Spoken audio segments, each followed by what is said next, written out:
Ce n'est pas un décor de théâtre, ce ne sont pas des figurants, et nous ne sommes pas au bout du monde. Mais en plein cœur du Morvan, en Saône-et-Loire, on fête ici simplement le Nouvel An tibétain. Nous sommes à Laboulé, au temple des 1000 Bouddhas, un site qui attire plus de 40 000 personnes par an.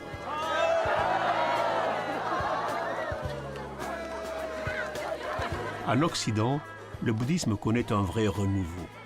Il séduit dans ses périodes de doute, il renvoie au bonheur. Mais peut-on mesurer le bonheur? Il est aussi au détour d'une place, un matin, dans cette image au temps suspendu.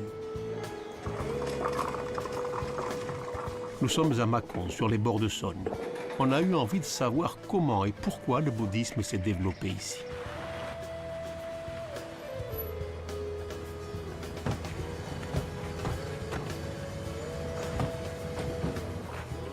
Monsieur le maire, bonjour. Est-ce que tout le monde est là? Une partie de cette histoire est dans ce hangar où ont échoué depuis plus de 10 ans les éléments démontés du plus beau des pavillons de l'exposition universelle de 2000 à Hanovre, en Allemagne. Ce pavillon est le pavillon du Bhoutan, joyau de l'architecture du pays qui a inventé le concept de bonheur national brut, une nouvelle mesure de l'activité économique qui met de la culture et de la morale dans l'économie. Ah, donc vous êtes bien à redémonter. Oh, le bon état. Hein? Voilà. Il y a plus de 10 ans, le président du Conseil général de Saône-et-Loire a arraché de haute lutte ce pavillon à toutes les convoitises. L'exposition terminée, il a pris la route de la France et depuis, il attend patiemment ici, comme la Belle au bois dormant, que de nouveaux acteurs se penchent enfin sur son avenir. Mais les papiers sont où alors? En quittant Mâcon, ses bords de Saône, le site magique de Solutré ouvre la Saône-et-Loire vers le Morvan, le nord du département souvent appelé le toit de l'Europe. C'est la ligne de partage des eaux. D'ici, les fleuves et rivières coulent vers l'Atlantique ou vers la Méditerranée. Et dans ce très beau paysage, pratiquement au centre de la France, de l'Europe, Laboulé. C'est ce petit village qui a maintenant la responsabilité du pavillon. Comme chacun sait, on a acheté 1 hectare au Conseil général. La signature a eu lieu au mois d'août l'année dernière. Donc on a reçu les actes, c'est de la semaine dernière. Ce petit royaume du bonheur national brut, ça ne peut pas nous laisser indifférents. Hein. On se démarque avec le temple. Je pense que le pavillon, si on s'est mené à bien ce projet, je pense qu'on va se démarquer au niveau de la région et voire plus grand, quoi. À quelques centaines de mètres de la mairie, au temple des 1000 Bouddhas, on poursuit les cérémonies du Nouvel An. C'est le Nouvel An tibétain, donc tout le monde est réuni. Donc je retrouve tous mes proches et mes amis.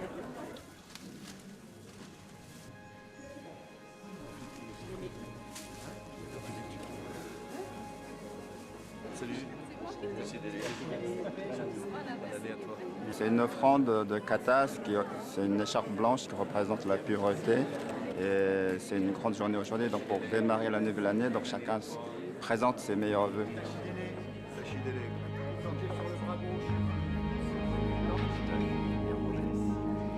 Cette année, qui est l'année du lièvre, est particulièrement une bonne année. Chaque personne de faire en sorte de trouver le bonheur et le bien-être dans son courant de conscience, dans son esprit.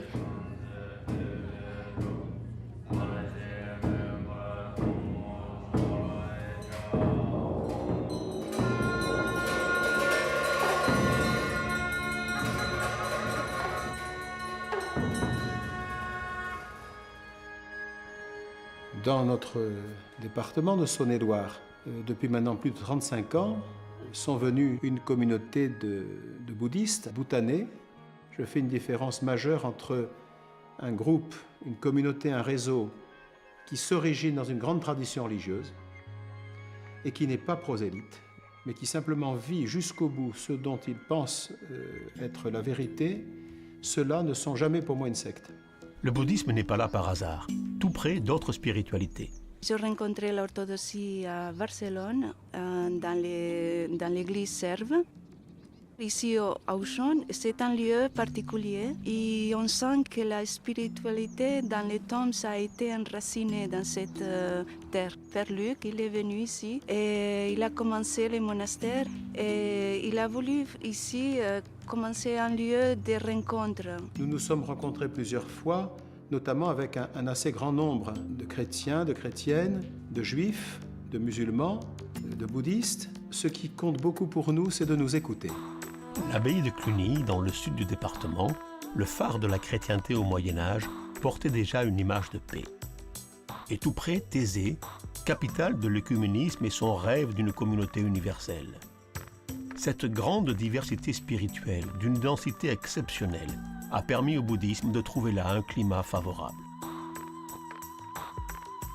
C'est à l'occasion d'un voyage en Bourgogne, à La Boulée, que Dominique Avron, agrégé de philosophie, va découvrir le bouddhisme. Il a vécu en Afrique comme jeune coopérant. Il s'intéressera surtout à l'animisme dans les sociétés traditionnelles, avant de décider de s'installer dans le Morvan. Il créera alors l'association Himalaya en Bourgogne dans les années 90 et portera longtemps ce projet du pavillon. Alors Dominique, il était méticuleux dans tout ce qu'il faisait. Et tout ce qu'il s'occupait, il s'en occupait très bien. C'est lors d'un voyage au Bhoutan que Dominique a vu la construction du pavillon et on lui a expliqué que c'était pour l'exposition universelle de Hanovre 2000. L'exposition du nouveau millénaire a eu lieu en Allemagne de juin à octobre. C'est le gouvernement allemand qui a demandé au Bhoutan de construire un pavillon et ce fut l'un des grands succès de l'exposition.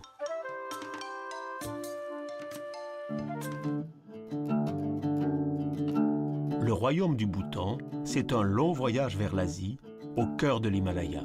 Royaume bouddhiste, longtemps isolé du monde, coincé entre deux géants, la Chine et l'Inde, jaloux de son indépendance, jamais colonisé, souvent confondu avec le Tibet, il est resté longtemps à l'écart, mystérieux.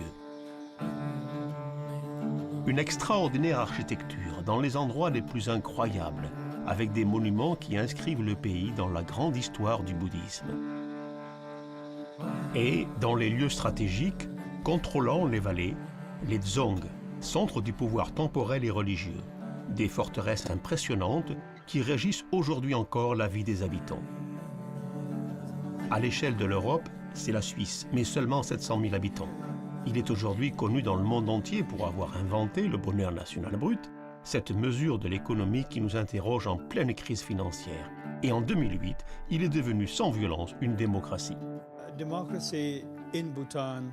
La démocratie au Bhoutan n'est pas arrivée par la volonté du peuple. Elle est arrivée par la volonté du roi. C'est ça qui est unique et c'est ça qui a rendu possible cette transition en douceur. L'autre engagement de mon gouvernement est maintenant de construire une véritable culture démocratique.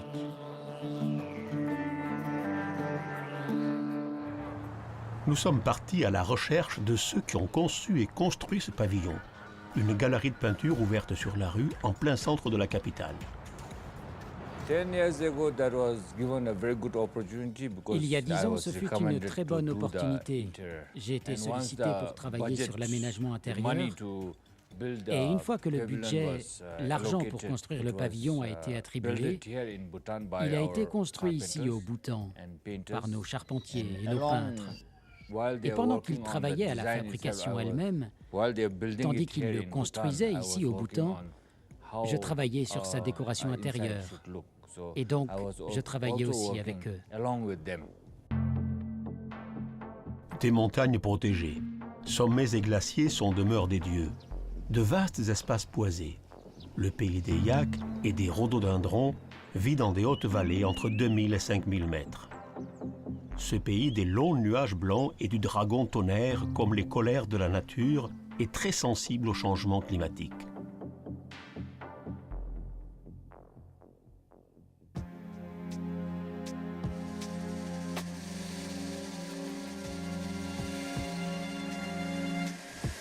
Les forêts représentent plus de 70% du territoire et si le bois est la matière première de l'architecture bhoutanaise, les ressources forestières ne sont pas exploitées dans un but de rendement, mais davantage considérés comme des richesses écologiques à protéger.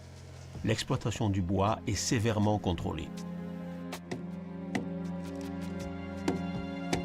Les charpentiers sont confrontés à l'immensité des espaces montagneux. Ils expriment dans l'architecture traditionnelle, avec des outils rudimentaires, une dimension artistique sur des constructions complexes et ingénieuses.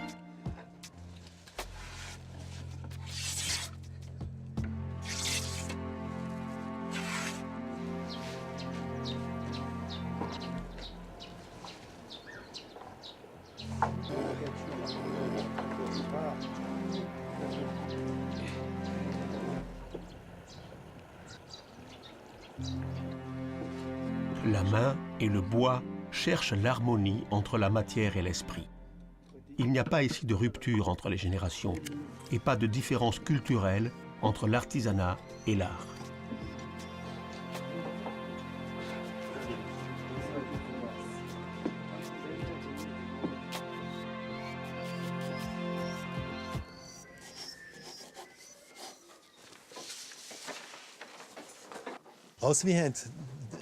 Comme le budget était limité, nous n'étions pas en mesure de construire le pavillon en Allemagne. Nous avons donc décidé de fabriquer tous les éléments traditionnels bhoutanais, qui étaient nombreux, près de 6000 pièces.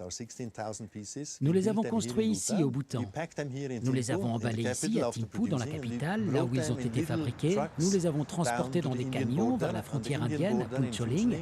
Ils ont été mis dans des containers, transportés à Calcutta, de Calcutta en bateau vers Rotterdam, de Rotterdam vers l'exposition 2000. Hi Peter. I'm reading a book. It's a nice picture, no? Ma participation était essentielle parce que Peter était l'architecte du Bhoutan pour l'exposition de 2000 et c'était mon entreprise. C'était donc mon devoir de faciliter l'échange entre les travailleurs bhoutanais et Peter.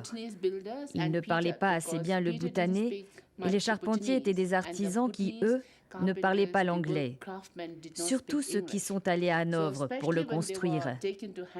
Je suis venue essentiellement pour faciliter les choses et aider à créer un bon esprit sur ce chantier. L'inauguration était à 9 heures précises et je n'ai fini le travail qu'à 8h30. J'ai eu seulement une demi-heure pour m'échapper du pavillon. Le pavillon va être inauguré en 2000 par Jigme Tinley, à l'époque ministre des Affaires étrangères. Il va recevoir les grands lamas bhoutanais qui sont venus du Morvan pour consacrer le pavillon et participer aux cérémonies traditionnelles de l'inauguration.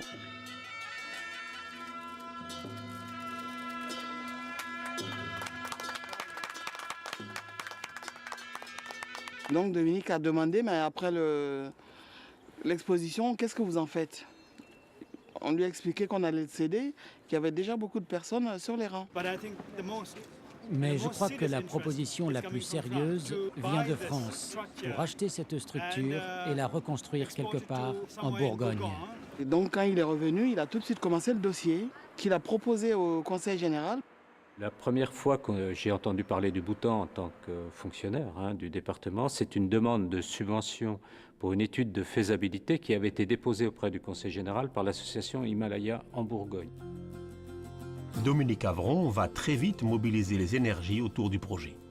Au début de l'an 2000, il y a donc Dominique Avron qui vient me voir en disant « Bon, le département a acheté le pavillon à Hanovre, donc est-ce que vous pouvez nous aider à le ramener, démonter et le ramener ici pour l'installer à la Boulette ?» Donc, comme nous, toute la journée, on fait du logement HLM, des salles des fêtes et des usines. Donc ça nous changeait beaucoup de ce qu'on faisait d'habitude. Donc on a dit « Ok, on y va, c'est super intéressant. » Le gouvernement bhoutanais avait proposé à l'association Himalaya en Bourgogne de rapatrier le pavillon après l'exposition universelle. Les conseillers généraux du nord du département connaissent le Bhoutan parce qu'il y a dans le Morvan le temple des 1000 Bouddhas qui tranche extraordinairement dans le paysage du Morvan. Et ce projet de rapatrier le pavillon du Bhoutan a tout de suite été repris aussi par les élus locaux, par le maire de la Boulette, qui ont soutenu la demande de l'association Himalaya en Bourgogne auprès du Conseil général. Pour bien comprendre l'aventure du pavillon, il faut remonter l'histoire de l'implantation du bouddhisme dans le Morvan. Tout près de La Boulée, Sainte-Eugène. C'est là que vit Jean-Claude Bligny. C'est le voyage d'un artiste au parcours singulier, témoin privilégié des premières heures. Hommage au Bouddha Dorje Chang, la sphère ultime. Et effectivement, il y a une place ici qui est réservée à des lectures chrétiennes. Et j'ai un banc ici qui vient de Thésée d'ailleurs. C'est un clin d'œil à un des foyers mondiaux de l'œcuménisme chrétien, où le catholicisme dialoguait avec les protestants et avec les orthodoxes. Si je peux participer un tout petit peu à un dialogue œcuménique entre des traditions qui ne sont pas forcément de même source, comme le bouddhisme, avec les traditions occidentales, alors là, je serais vraiment très heureux.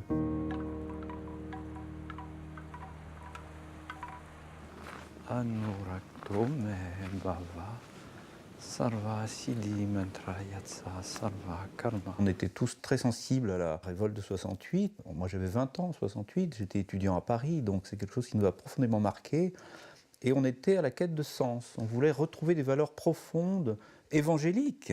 Notre thèse, c'était de provoquer un dialogue entre ces deux grandes traditions afin qu'elles s'enrichissent mutuellement, qu'on redécouvre le message du Christ à la lumière de l'enseignement du bouddhisme.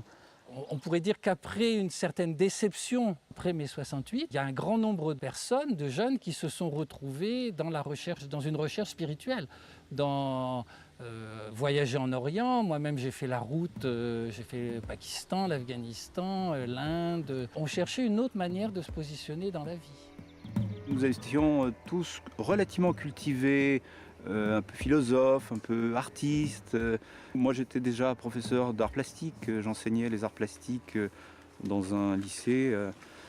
Et puis, je suis revenu ensuite dans la région de Saône-et-Loire, où j'ai été professeur pendant quelques années, puis peintre. Nous sommes à La Forge, un hameau tout près du Val-Saint-Benoît. Et c'est de cet endroit, en fait, qu'un jour, une petite annonce dans le journal local, château de Plège à vendre, aux enchères. Et certains d'entre nous sommes allés à cette enchère et nous avons acheté le château de Plège pour une bouchée de pain. Et une fois qu'on l'a acheté, nous y sommes installés. Et là, on rencontre des lamas qui ont passé 20 ans dans des grottes dans l'Himalaya. Kalo Rinpoché nous apparaissait comme un véritable saint. Et nous sommes allés le rencontrer à Paris. C'était la première fois qu'il venait à Paris, je pense. Et on l'a invité à venir découvrir le château de Plège que nous venions d'acheter pour voir s'il était intéressé pour donner sa bénédiction pour que ça devienne un lieu, un centre bouddhiste.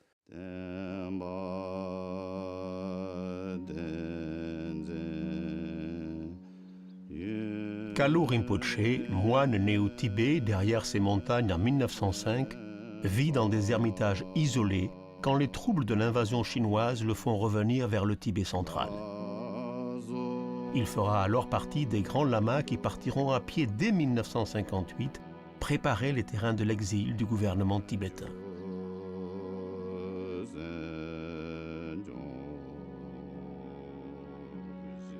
Il sera l'abbé de ce monastère. Il deviendra le chapelain de la famille royale du Bhoutan. Je suis entré dans le monastère pour l'éducation depuis 8-9 ans par là. Donc Kalo Rinpoché est venu au Jiangsu-Bling près de l'UNC. Donc j'ai rencontré, comme tous les moines, qui étaient là pour la première fois, j'avais 10 ans.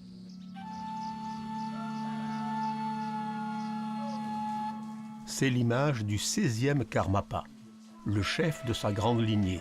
C'est lui qui a envoyé Kalo Rinpoché vers le Bhoutan.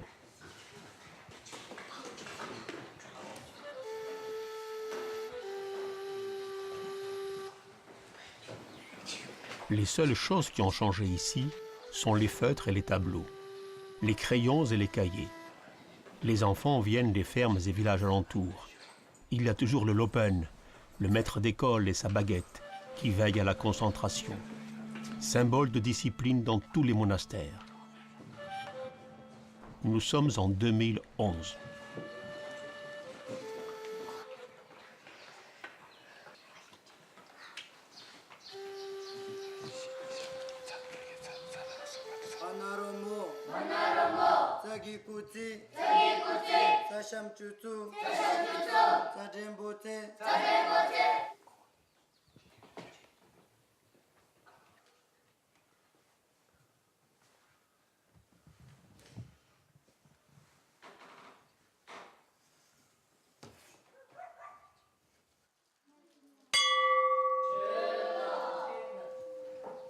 Kalu Rinpoché aura formé ici, dans ce monastère, plus de 300 lamas bhoutanais, qui deviendront 300 disciples.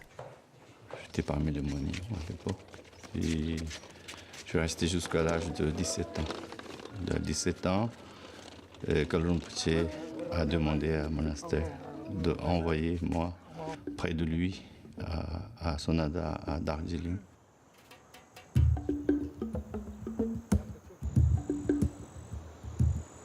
À la demande des disciples occidentaux, Kalu Rinpoché a choisi d'envoyer ou laisser lama en Occident, en France, ailleurs, etc. Il a quitté le Bhoutan pour créer un monastère en Inde, à Sonada. Là, il verra venir les premiers disciples occidentaux dans les années 60. Curieux de l'Occident, il ira à Jérusalem. Il rencontrera le pape. Il voudra toujours élargir le monde. Il était un grand-père chargé de bonté, d'amitié, de compassion, de sagesse. Il était très réservé, plutôt humble, très frêle, un personnage... ça pouvait être un grand-père idéal pour nous. Il incarnait le Tibet, quoi. Cet homme, on savait qu'il avait passé 20 ans en méditation dans des grottes. C'était Milarepa, quoi. C'était Milarepa. Milarepa, Gandhi, Krishnamurti. Nous sommes alors dans la quête d'absolu avec la volonté d'échapper à une société jugée trop matérialiste. Voilà, c'est ici, château de Plèche, à La Boulaye, le groupe qui est bouddhiste, groupe qui a invité Kalu Rinpoché, 1974, août. Je croyais que Kalu Rinpoché, c'est comme le Milarepa, quoi, la yogi. Je suis pleuré devant lui avec l'émotion, dévotion. Et Kalu Rinpoché, il a donné son enseignement de méditation. Et voilà, il est venu Moulama. Après, il est venu ici, château de Plèche. Mais après 3 mois, moi, je suis arrivé. Et c'est avec Kalu Rinpoché. Kalu Rinpoché m'a dit que vous restez ici. Voilà, j'ai offert là déjà mon corps, l'esprit, pour Kalu Rinpoché. Voilà, Kalu Rinpoché m'a dit que j'ai resté à respecter. Lama Sherab à gauche, Lama Gourmet à droite, disciples de Kalu Rinpoché depuis le monastère du Bhoutan seront les premiers à le suivre et resteront en France. Au début, c'est un peu très difficile. Moi, je ne parlais pas ni français, tout comme ça. Il n'y a pas de traducteur. Au début, pas beaucoup de monde, peut-être 5, 6, 7 personnes. Mais je suis ici à rester, c'est pour faire la méditation. Je fais ici dans le temple pour faire la méditation.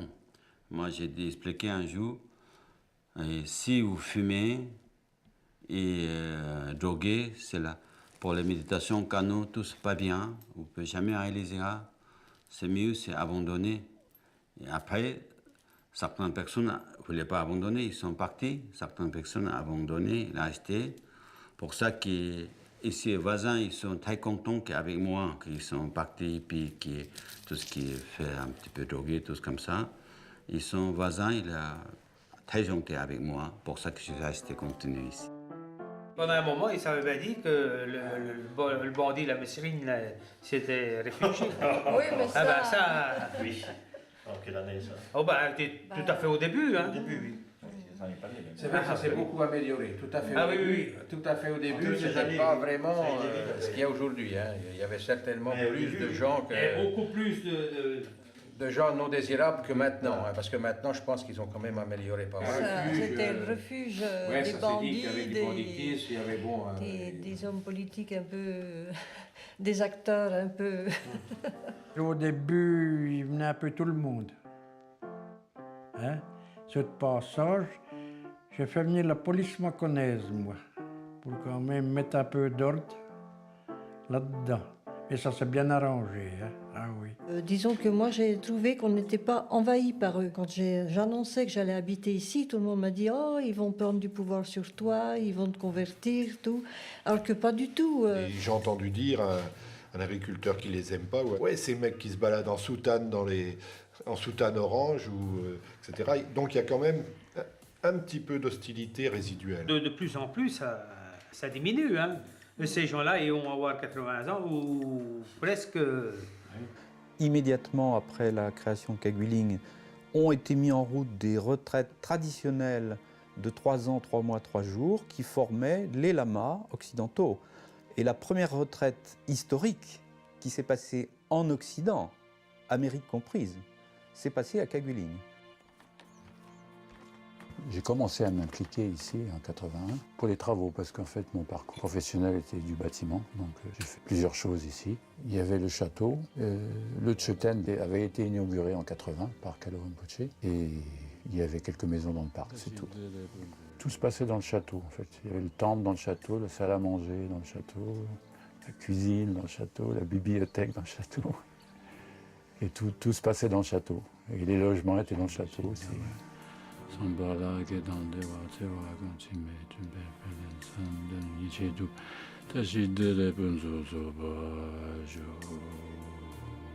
En 88, je suis rentré dans la retraite traditionnelle de 3 ans et que j'ai effectuée jusqu'en 92, jusqu'en début 92.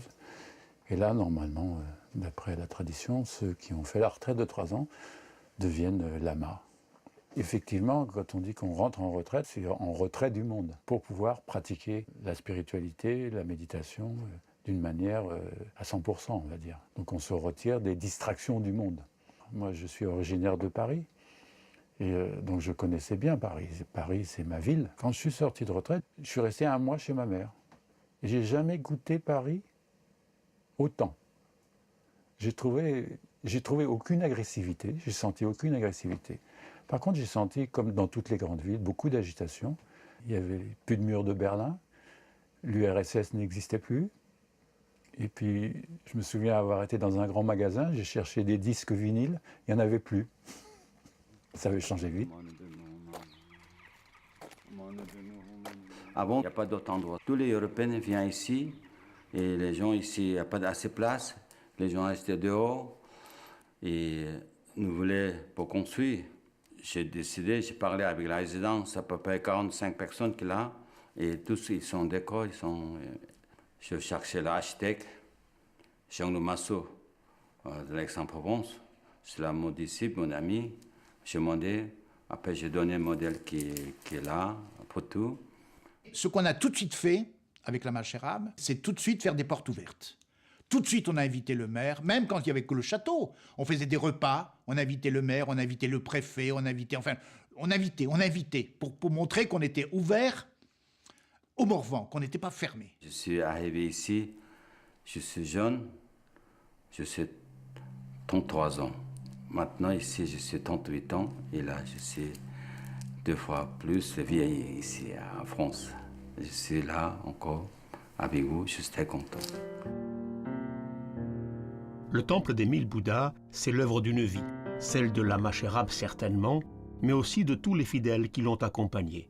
C'est le plus important temple du bouddhisme tibétain en Europe, et il est devenu aujourd'hui une image de la Bourgogne, symbole d'intégration comme le sont aussi tous ces Bhoutanais qui sont venus vivre ici au fil des années. Liechi est peintre de Thangka, d'enluminure et de grandes fresques religieuses. Il participe à l'entretien du temple, il expose déjà dans toute la France. Pema, jeune artiste prometteur au Bhoutan, disciple d'un grand sculpteur, a été appelé ici par les lamas. J'ai jamais été école. J'ai été école des sculpteurs depuis petit. Ouais. Mais maintenant aussi, je parle très mal français. Mais je comprends mieux un peu. Je vais revenir partir au Bhoutan. Ouais. Mais pas tout de suite. Hein. Parce que je suis né là-bas, mais je vais mourir là-bas. Mais en français, j'aime beaucoup.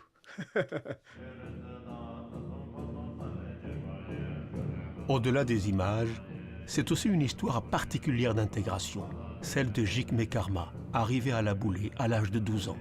Quand je suis arrivé ici en 1983, donc c'était au mois d'août. Il faisait beau, tout le monde était en vacances et tout le monde était dehors. Donc j'avais pensé que ça allait être comme ça toute l'année, mais au mois de septembre, il a fallu que j'aille à l'école, donc c'était fini. Au départ, j'ai jamais été à l'école, donc tout était nouveau. Il fallait apprendre l'alphabet, à compter, tout ça, quoi, donc que je connaissais pas. Jigmé arrive du fin fond du Bhoutan. Il a seulement appris à lire et à écrire le sanskrit à l'école du monastère. Invité par son oncle, Lama Sherab, il voyagera seul en avion dans sa robe rouge avec autour du cou l'étiquette des enfants non accompagnés.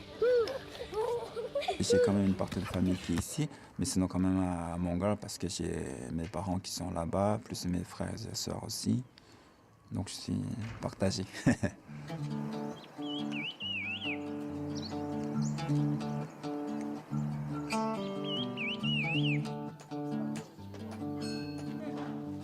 Nous sommes dans l'est du Bhoutan.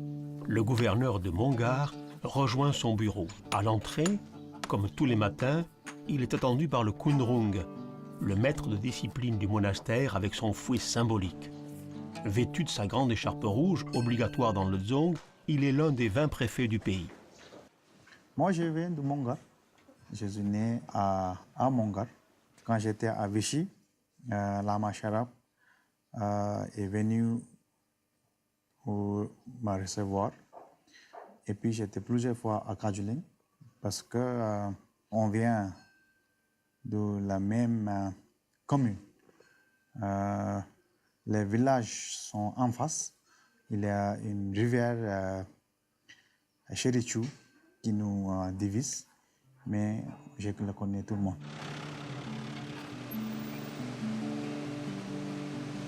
Nous rejoignons le village que les Bhoutanais de Laboulé ont quitté à pied depuis plus de 40 ans pour les plus vieux. Le pays se transforme lentement. Nous sommes à flanc de montagne, à 2500 mètres, à la recherche du bonheur national brut. Nous sommes ici dans un village isolé. Le village ici s'appelle Chéri Mouhoum.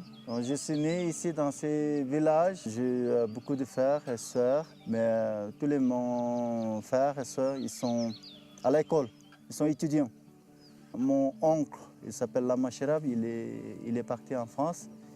Et après, c'est doucement dans mon cousin, mon frère, le neveu, nièce, qui est tous partis là-bas en France. Il y en a qui maintenant aussi, ils sont à l'école, ils font des études là-bas. Le grand frère, donc il habite en France. Ça fait longtemps, je crois, il n'est pas venu ici à Bhoutan.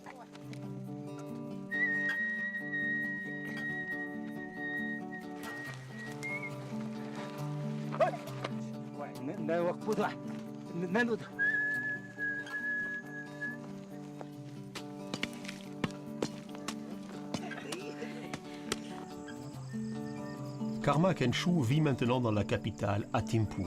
Il a déjà fait le voyage à Laboulé. C'est le petit frère de Jigmé. Il travaille comme guide touristique. Il va rencontrer leur mère, toujours ici, comme la plus grande partie de la famille.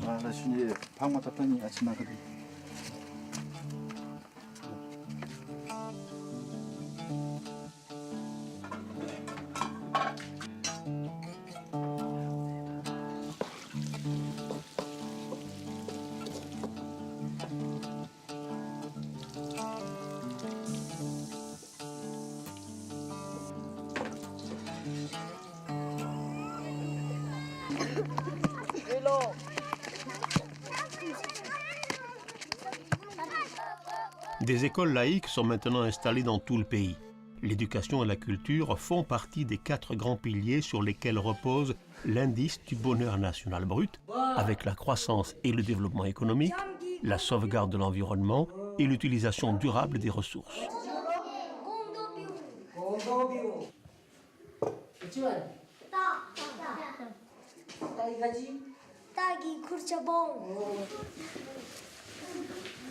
Dès qu'ils sont finis, il faut déménager à l'autre endroit où il y a des écoles secondaires. C'est quelqu'un qui allait à l'école, après, c'est fait l'éducation. Et pour retenir, pour travailler dans le champ, ici, c'est un peu difficile, la vie. Parce que c'est tout ça, la manuel. Beaucoup de jeunesse d'ici, dans mon village, ils ne veulent pas rester au village. Donc, ils voulaient installer dans une ville comme Mongar, la capitale à Thimphu. Ils m'ont mis directement en CM2. Donc plus proche école ici à Laboulé, c'était à Charbonnin. Donc je suis allé passer 1 an à l'école élémentaire de Charbonnet.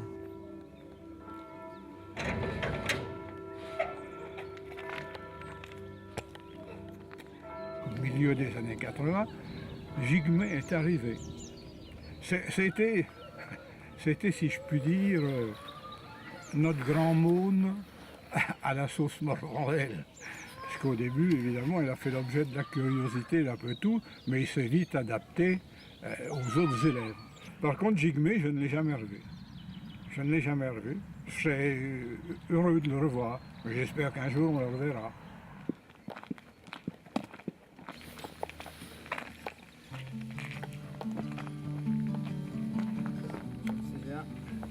Bonjour.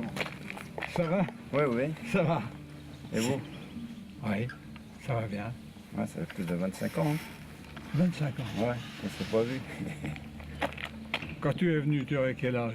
J'avais à peu près 13 ans et demi, 14 ans. Oui, 14 ans, c'est ça. Ouais. Je suis content de te voir. Hein? Ouais, moi aussi. Hein. Oh là là. Tous les deux nous donnent la notion du temps qui passe. Une belle histoire d'intégration.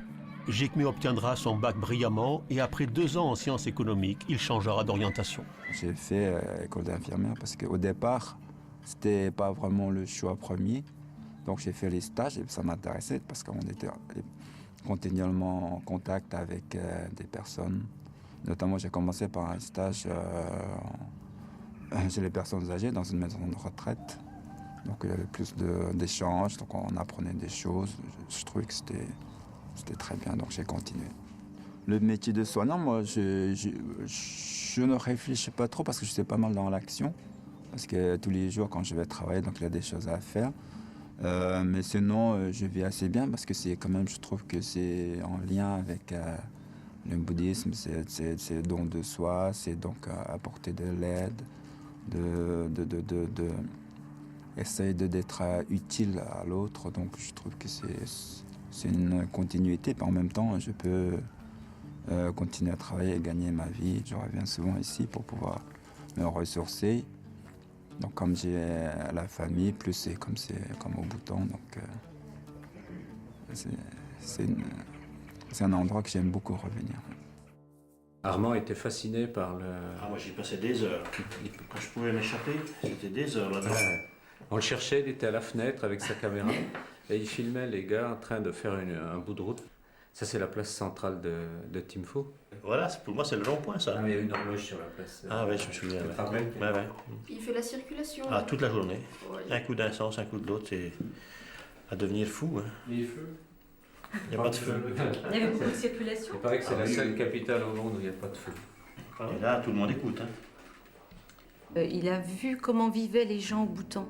Donc, ça lui a permis de comprendre plus facilement l'attitude des gens ici, quoi. Il les trouvait des fois un petit peu trop zen pour certains papiers administratifs et tout ça. Et quand il est rentré, il a vu les choses différemment, quoi. Armand Dufour est paysan. Maire depuis 1995. Dominique Avron a disparu en 2009. La reconstruction du pavillon repose maintenant en grande partie sur la mairie de La Boulée. Le Bhoutan est devenu une démocratie et ce projet plus compatible avec la loi française de séparation de l'Église et de l'État. C'était clairement indiqué comme un élément d'attractivité. Oui, tout à fait. Le temple, le pavillon et l'hébergement, tout était lié. Déjà, c'est un modèle unique au monde. Donc on aura un modèle unique chez nous. Je pense que c'est très important au niveau européen, au niveau mondial. Allez, va-toi. Allez, doucement.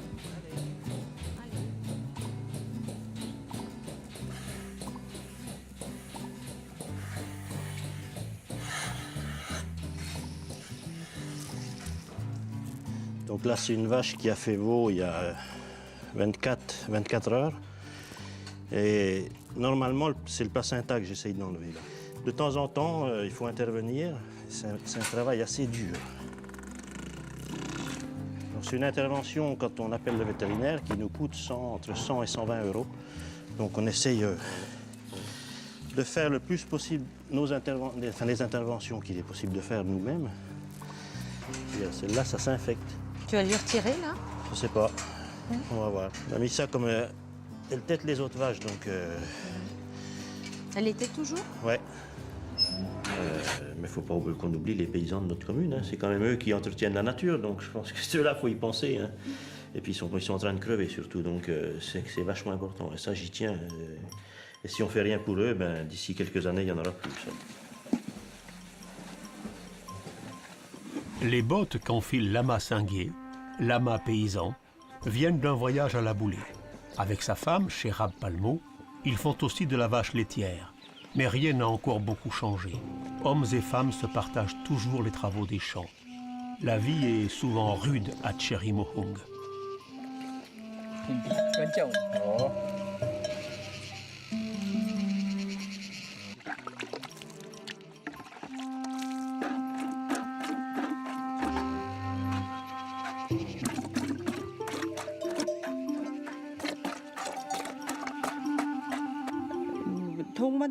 J'ai vu travailler les agriculteurs de la Boulée. Ils ne travaillent pas comme nous. Ils travaillent avec des bottes sur des planchers. Ils travaillent avec des machines, pas comme nous avec les mains.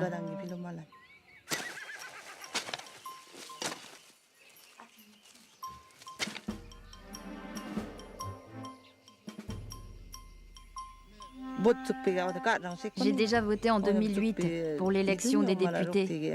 Et là, on prépare les élections locales. On a reçu les cartes de vote. Ça commence à changer. Avant, il n'y avait pas d'électricité. Maintenant, on a l'électricité. Ils sont en train de construire une route et un hôpital. J'entends la cloche de l'église. Vous entendez? Oui. C'est midi. Voilà la perle du Morvan. C'est ici qu'on a le plus beau point de vue sur le Morvan, avec la vallée de la Roue qui passe devant nous. Et par temps un peu brumeux, quelquefois, on a l'impression qu'on est au bord de la mer. En plus, aujourd'hui, c'est très joli. Aujourd'hui, c'est très beau. La Boulée, on ne voit pas là. Derrière. La Boulée, c'est là. Je suis arrivé ici, c'est 88. Mais quand même, déjà existe le temple, déjà existe des lamas ici. C'est pas vraiment choqué. Au début, je parle seulement un petit peu d'anglais et tibétain. Et après, il y a toujours avec moi une traductrice, Françoise, qui m'a aidé quand je parlais mieux français. Et à ce moment-là, en connaissance avec les maires, avec la commune, avec les voisins. Bon, Françoise, merci. À bientôt et bonjour à toi. Salut. Cela fait 8 ans que je suis conseillère municipale. En général, on s'entend bien dans le conseil municipal. Une fois ou deux, il y a quand même eu un débat un peu plus animé ou une question qui a partagé le conseil, mais c'est très rare. J'ai appris le tibétain parce qu'il y avait la nécessité de traducteurs. Et puis, très vite, le tibétain m'a passionnée. Elle est devenue traductrice de Lama Sonam. Françoise Croisier est venue à la Boulée pour pratiquer le bouddhisme. J'ai besoin de vous ici en France. Il y a des centres, il y a des lamas, mais pas suffisant. Là-bas, c'est encore plus important. Il y a beaucoup de gens qui demandent l'enseignement du Bouddha, mais c'est bon maître, bon disciple, il n'y a pas de discussion. Il existe aussi un mauvais maître, aussi un mauvais disciple. Ça, on peut discuter aussi. Il faut. Et pendant 2-3 ans, je donnais de l'enseignement général, surtout pour étudier le texte de l'enseignement du Bouddha. Et depuis 1991, je suis devenu un directeur remplaçant de Lama Sherab. Ce bâtiment est le temple de Lama Sonam au Bhoutan, à Tcheri Mohung. Il fut construit par son père, un grand religieux. Lama Sonam a grandi ici, dans cette famille de paysans. Chérab Palmo et sa sœur, et Lama Sangué, lama paysan, qui officie dans ce temple, et son beau-frère.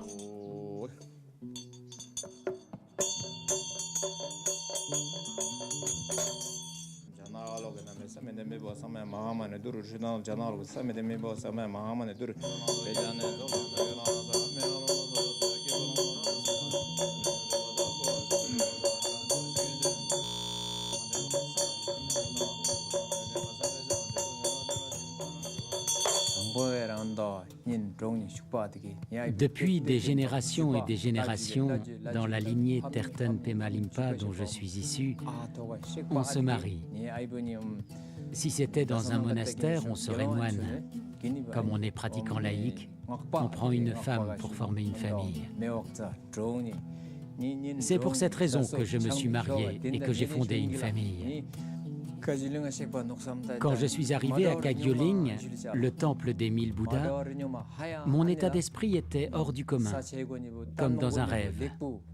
Le paysage était beau, je regardais dans le ciel les avions, les voitures, le sol sans poussière, tout était beau.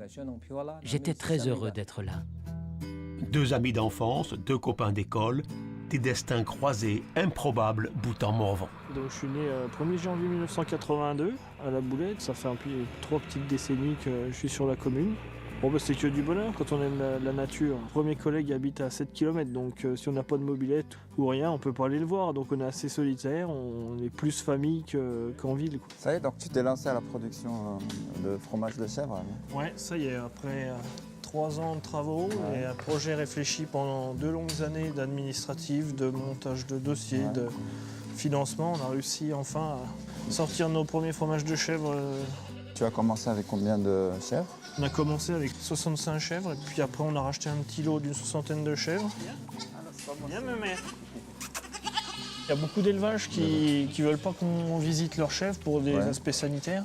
Mais nous, on a essayé de se prémunir contre tout ça et puis ça permet de voir les gens viennent voir les chevreaux quand ils naissent, tout ça. C'était un moment d'échange particulier avec les gens. On arrive dans la fromagerie, donc le cœur de la production. Ça, les gens ils viennent, ils nous voient mouler les fromages, retourner les fromages, saler les fromages. Ils comprennent comment ça se passe pour produire le fromage.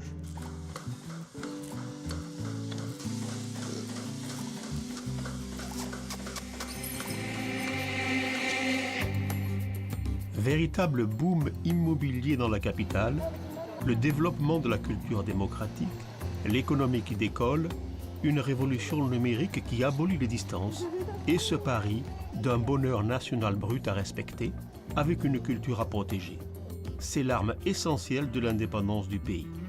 C'est ce qui explique que le ministre de l'Intérieur est aussi en charge de la culture. Notre pavillon d'exposition à Hanovre était probablement l'un des meilleurs dans cette région du monde. Et c'est pour ça que le pavillon a été acheté par le gouvernement français. Et maintenant, depuis presque 11 ans, il est resté dans des containers. Nous en sommes désolés. Marine ? La dilution des responsabilités, les changements électoraux et le pavillon perdra peu à peu son fil conducteur dans le paysage politique. Quand tu construis quelque chose, la première chose que tu demandes, c'est pourquoi faire. Même si l'usage change dans le temps, il y a un abattoir à Paris qui est devenu un musée des sciences, c'est pas très grave ça, mais au moins tu sais ce que tu fais. Et là, on n'a jamais très bien su ce qu'ils voulaient en faire. Et ça, c'est une ambiguïté depuis le début. Les années passaient, on ne sait plus très bien, il y a eu un changement politique, c'était la droite, maintenant c'est la gauche, ils ont dit qu'est-ce qu'on va faire de ce machin-là, touristes, culte, on ne sait pas très bien, donc ça a duré comme ça. Le maire de La Boulette a insisté en disant « nous, on veut récupérer, on veut le faire. On est capable de faire un projet culturel et touristique dans des conditions de laïcité acceptables pour une collectivité. Nous, on veut récupérer le pavillon. » Donc c'est Arnaud Montebourg qui a proposé à l'Assemblée départementale de céder le pavillon à la commune de La Boulette, ce qui permet de reconstruire un nouveau projet. Le pavillon est le moyen de mélanger les cultures et donc de dire à tous ceux qui pensent être enfermés dans leur imaginaire que le monde ne s'arrête pas à l'endroit où nous sommes nés. Le Bhoutan peut nous montrer le chemin, même si c'est un petit peuple, en tout cas, il a eu beaucoup de courage, il a montré une histoire extraordinaire, et puis c'est un peuple de créateurs, de bâtisseurs et de protecteurs d'eux-mêmes. On a quand même quelques questions à se poser, donc on va parler de l'échange de terrain pour la construction du pavillon du Bhoutan. Il n'y a aucune transaction financière, c'est un échange. Donc elle ne recevra rien ni de l'un ni de l'autre. La commune, on ferait un parking, comme on disait, dans le bas. Ici, la parcelle, c'est celle-ci. Le pavillon, il se situerait, je pense, un peu comme ça. Et l'entrée qui existait là, il faut qu'on la refasse là. Bon, il y a peut-être 2 heures de tracto, mais s'il y en a qui sont contre, est-ce qu'il y a des abstentions? Donc à l'unanimité. Bon, Hans, c'est quelle échelle, ce machin-là? Un 100e. Ouais, c'est du 100e. Mais pourquoi le mur est plus gros, là?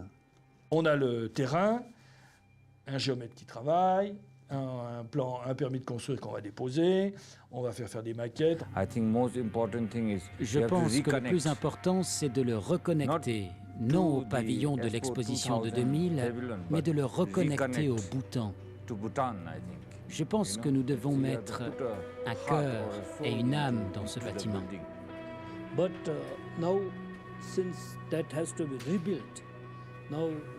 Mais maintenant qu'il doit être reconstruit, de notre côté, nous, le gouvernement, disons que nous avons tout le personnel prêt à venir en France.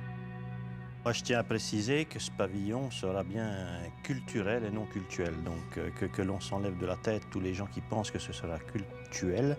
Oui. Donc, c'est bien culturel.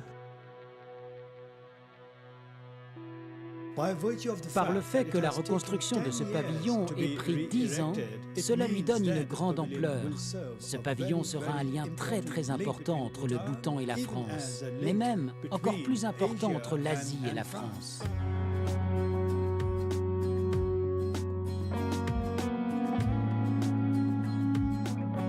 40 ans d'histoire entre le Morvan et le Bhoutan. Il manque ce dernier chaînon pour reconnecter le Bhoutan, l'Himalaya, au toit de l'Europe.